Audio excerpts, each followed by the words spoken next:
ওনার বিরুদ্ধে একটা মামলা দায়ের করা হয়েছিল। রেপুটেশন সালাউদ্দিন দিগার নামে একজন আইনজীবী দায়ের করেছেন।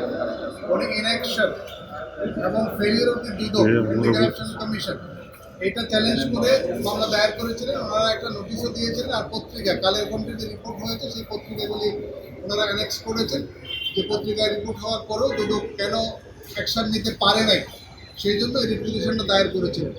আমরা ডক্টর বেনজির আহমেদ রেসপন্ডেন্ট নাম্বার 5 ওনার পক্ষে আমি এবং সিনিয়র অ্যাডভোকেট সাহেদ আহমেদ রাজা সহ আমরা অনেকেই দাঁড়িয়েছিলাম। সেখানে আমাদের বক্তব্য ছিল যে যেহেতু অলরেডি গত 18/4/2024 তারিখে দুদক একটা কমিটি গঠন করেছে, ইনকোয়ারি কমিটি, পত্রপত্রিকা সহ সব জায়গায় এটা ওয়েল সার্কুলেটেড হয়েছে। সেই সাথে আজকে দুদকের যে আইনজীবী সিনিয়র অ্যাডভোকেট খুরশেদ আলম খান উনিও সেই দুদকের যে কমিটি ফর্ম হয়েছে সেটার রিপোর্টটা কোর্টের সামনে উপস্থিত করেছেন। সুতরাং রিটের যে মূল বিষয়বস্তু ইনঅ্যাকশন এবং failure of the integration commission সেটার অস্তিত্ব নাই, না থাকার কারণে আমরা আদালতকে প্রথম সাবমিশন ছিল যে এই মামলায় কোনো রুল ইস্যু করা সমীচীন হবে না। আরেকটা সাবমিশন ছিল যে ওনারা আসছেন আর্টিকেল 21-কে রিসোর্ট করে, কিন্তু আর্টিকেল 21-এ যে প্রভিশন রাখা হয়েছে কোনো নাগরিক সরকারি সম্পত্তি রক্ষার জন্য আদালতের কাছে আসতে পারবে বা যে কোনো কর্তৃপক্ষের কাছে যেতে পারবে, সেটা কিন্তু ফান্ডামেন্টাল প্রিন্সিপাল অফ স্টেট। কিন্তু একজন নাগরিককে তার মৌলিক অধিকার ন্যায় বিচার পাওয়ার এবং সম্পৃক্ত হলে পরে জুডিশিয়াল রিভিউর আন্ডারে হাইকোর্ট ডিভিশনে আসার যে অধিকার 100 এবং 2-তে দেওয়া হয়েছে। বিকাশে কম খরচে ক্যাশ আউটের লিমিট বেড়ে 50,000, প্রিয় এজেন্টও 2টা। সেটা হলো তার মৌলিক অধিকার এবং যেটা গ্যারান্টেড। দেখা যাচ্ছে যে এই ধরনের নির্দেশনা এবং রুল যদি ইস্যু করা হয় তাহলে অনেক ক্ষেত্রেই যে সম্পৃক্ত নাগরিক তার জুডিশিয়াল রিভিউ বা রিপিটিশনে এসে সেই স্বায়ত্তশাসিত সংস্থা বা সরকারের বিরুদ্ধে প্রতিকার চাওয়ার সুযোগটা কমে যায়। সুতরাং এটাকে আমরা বলেছি যে এই দৃষ্টিতে ওই মামলায় রুল ইস্যু করা সমীচীন হবে না। আরেকটা যুক্তি ছিল আমাদের যে এই যে পাবলিক ইন্টারেস্ট নামে বিভিন্ন আইনজীবী যে রিটগুলি দায়ের করেন সেই রিটগুলি অধিকাংশ ক্ষেত্রে দেখা যাচ্ছে যে যতটা পাবলিক ইন্টারেস্ট থাকে তার চেয়ে সেই আইনজীবী অথবা কোনো একটা গ্রুপ কর্তৃক নির্দেশিত হয়ে, যেটাকে আমরা আইনের ভাষায় ভেস্টেড কোয়ার্টার বলে থাকি, তাদের কারণে এই রিটগুলি ফাইল করা হয়ে থাকে।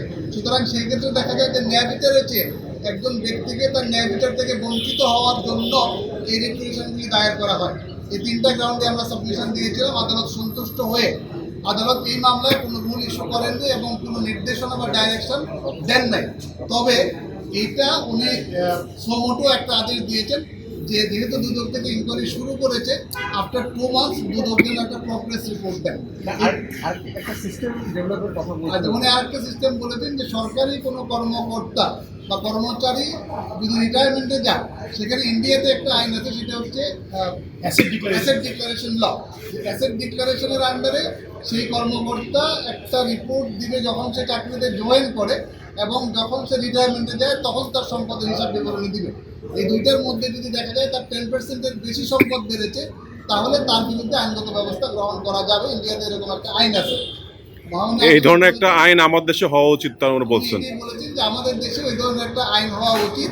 আমরা যারা সিনিয়র আইনজীবী আছি এবং সমাজের যারা বিভিন্ন বিশিষ্ট ব্যক্তিবর্গ রয়েছে, আমাদের মেম্বার অফ পার্লামেন্ট রয়েছে, তাদেরকে উনি রিকোয়েস্ট করেছেন যে এই ধরনের আইন আপনারা করেন।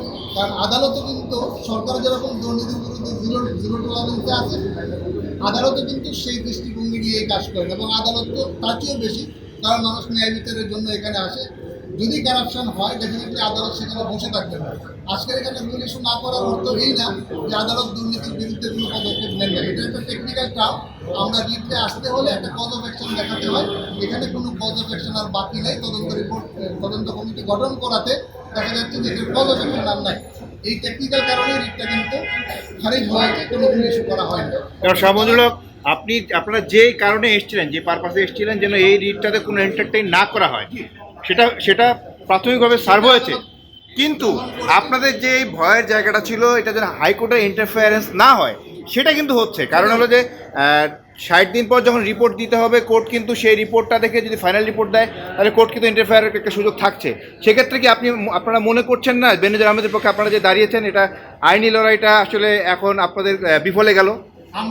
কেন বিফলে যাবে? আমরা প্রথম যেটা হলো যে একটা ডাইরেকশন ওরা চেয়েছিল, রুল ইস্যু চেয়েছিল, রুলও হয় নাই, ডাইরেকশনও হয় নাই। একটা ডাইরেকশন আদালত দিয়েছে, প্রগ্রেসিভ কিন্তু জানতে চেয়েছে। এটা কিন্তু আদালত জানতে চাইতে পারে, কিন্তু এই নির্দেশনার ব্যাপারে আমরা পরবর্তীতে সিদ্ধান্ত নিব।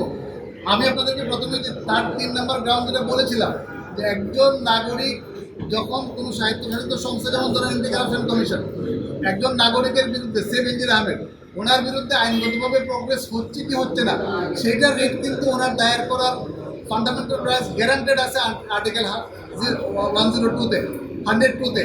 তো সেইটা আদালত যদি এটা পেন্ডিং রাখেন, সেখানে কিন্তু আমাদেরও আসার সুযোগ আছে। অ্যান্টি কারাপশন কমিশন যদি এই ইনকোয়ারির নামে বেনজির আহমেদের বিরুদ্ধে কোনো বেআইনি পদক্ষেপ নেয় অথবা যে আইন ইন অ্যাকর্ডেন্স তোর বাইরে যায়, তাহলে কিন্তু ওনার সর্বক্ষণ রাইট রয়েছে, উনি হাইকোর্ট ডিভিশনে জুডিশিয়াল রিভিউতে আসতে পারবেন, অ্যাজ ওয়েল এজ উনি এই আদেশের বিরুদ্ধে কিন্তু আপিল বিভাগে যেতে পারবেন।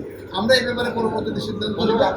আজকে আমরা যে কারণে আসছিলাম যে রুল ইস্যু না হোক, কোনো নির্দেশনা জারি না হোক, সেটা আমরা সাকসেসফুল হয়েছে। আদালত আমাদের সাবমিশন অ্যাকসেপ্ট করেছে।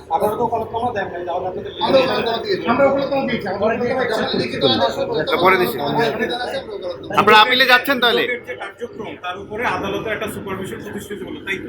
দুদকের কার্যক্রমের উপর মানে আদালতের বেনজিরের এই ইস্যুতে সুপারভিশন এই আদেশ করে প্রতিষ্ঠিত হয় নাই, কারণ আদালত সুপারভিশন করতে চান নাই।